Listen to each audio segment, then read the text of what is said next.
มีพัสดุส่งมาเสริมหลวงปู่อุกิจอธิจิตโตพุทธสถานพระภูมิชัย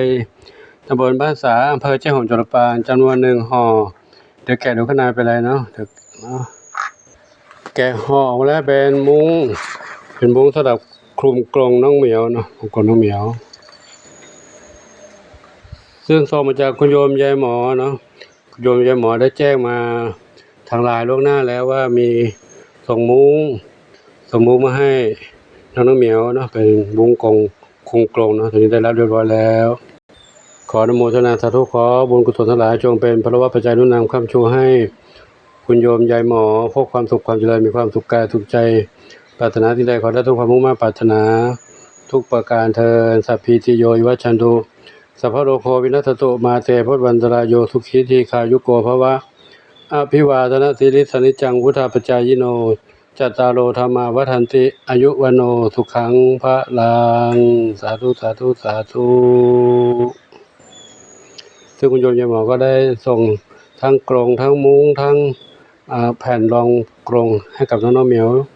หลายต่อหลายกรงแล้วนะขอโมทนาสาธุบุญใดๆที่คุณโยมปรารถนาขอจงสำเร็จสมปรารถนาทุกประการเทินสาธุพอดีได้มาแล้ว1 มุ้ง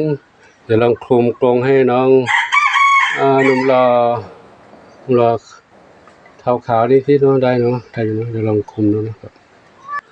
คุมได้พอดีเลยเนาะคุมได้พอดีเป๊ะเลยนะเป็นมุ้งสำหรับกรงของเขาอยู่แล้วเนาะได้พอดีเหมือนกับที่คุณโยมส่งรูปมาให้ดูเนาะอยู่ในนี้แล้วรู้ได้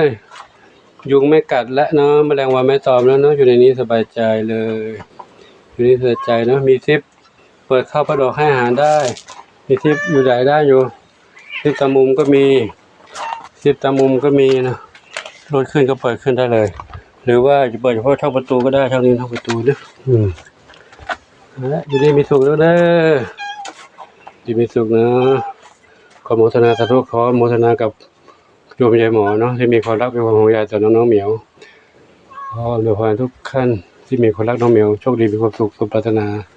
สาธุอายุวโนสุขังพระลังน้องอะไรลูกวิเชียรมาศสาวงามแข็งแรงดีเราอยู่นี่มีสุขเด้อ